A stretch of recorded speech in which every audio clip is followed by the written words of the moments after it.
my football friends. This is Darren Hayes of PigskinDispatch.com. Welcome once again to the Pig Pen, your portal to positive football history, and welcome to another edition of the New York Giants celebration for 2024. It's the 100th season of the team, and we're trying to cover as many stories and aspects and players that are important to the Giants' success to last these 100 years as we can. And we've been doing it. This is our 35th entry, and we're going to be talking about a very intriguing figure that might not be known as well known as a New York Giant, but he was a coach and a player there as well. But maybe you know him better with one of the Giants' rivals. We'll have more on this player coach in just a moment. Hey, we would love to have you subscribe and so you know just what's going on every time the Pig Pen comes onto YouTube. You get a notification if you hit the little bell. Subscribe and you'll get some, you'll know when our entries are for videos. You'll see those in your feeds. So make sure you check us out. Also, Pigskin Dispatch podcast on your favorite podcast provider, and follow us on Twitter and Facebook. Also, pigskindispatch.com. Now, as seen in this series, the New York Giants are loaded with legendary players and teams. The franchise has also been blessed with innovative coaches and schemes that have turned the NFL on its head. Our story in this episode covers the 1950s era Giants and a player assistant coach named Tom Landry. I know what some of you are thinking. How could the man that's been a rival to the New York Giants with the Dallas Cowboys coach for 29 seasons, in fact, the first 29 seasons of the Cowboys franchise, be associated and done some good for the Giants? Well, Landry's pro football journey is unique and filled with unexpected twists and turns. As he started his career as a player in the All-America Football Conference with the New York Yankees in 1949, a path not initially predicted when the Giants drafted him in 1947's NFL draft. His decision to wait and to continue his studies in Texas in college before he served in the U.S. Army as a pilot and was a hero in World War II in the European theater.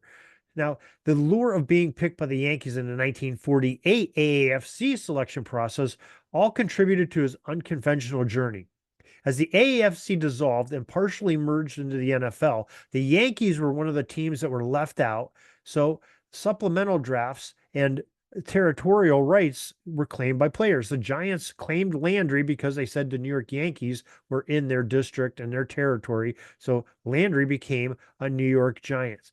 And he was on that Giants roster under Steve Owen, the head coach for so many years, further adding to the uniqueness of his journey.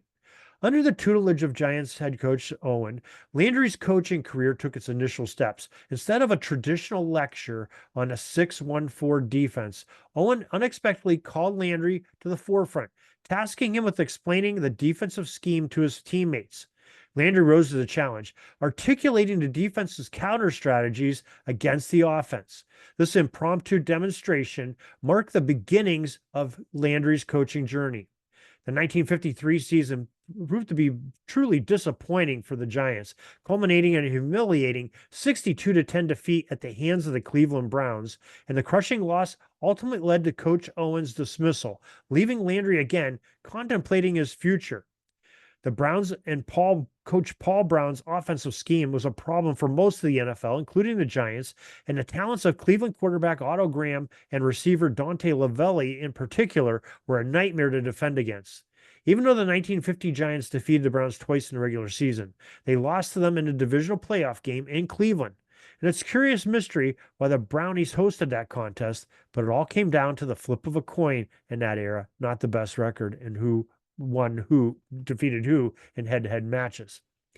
1954, Landry's exceptional performance earned him an All-Pro selection, a testament to his impact to the Giants. He continued to excel on the field through the 1955 season while simultaneously serving as a player assistant coach under the guidance of new head coach Jim Lee Howell.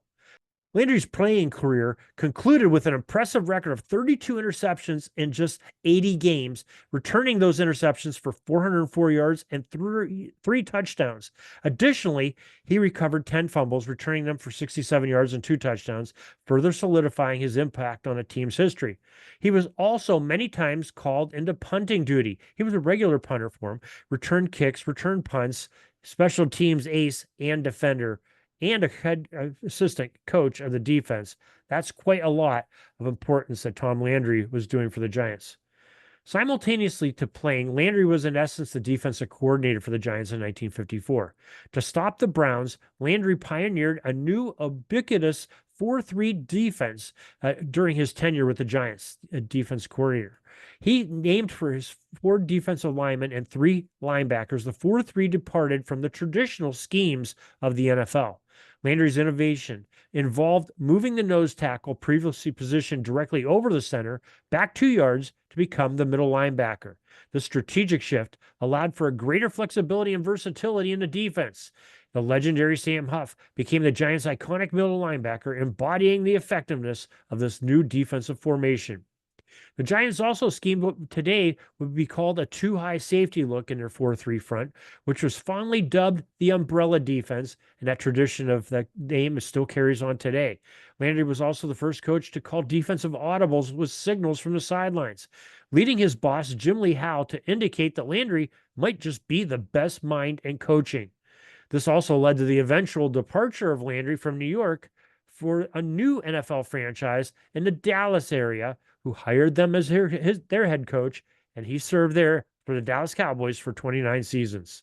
Yes, throughout the 1950s, the Giants had a winning record and competed against their divisional rival Cleveland multiple times in very important games. And Tom Landry was instrumental in New York's success as a player and strategist, battling Paul Brown in a gridiron chess matches for almost a decade, New York to Cleveland.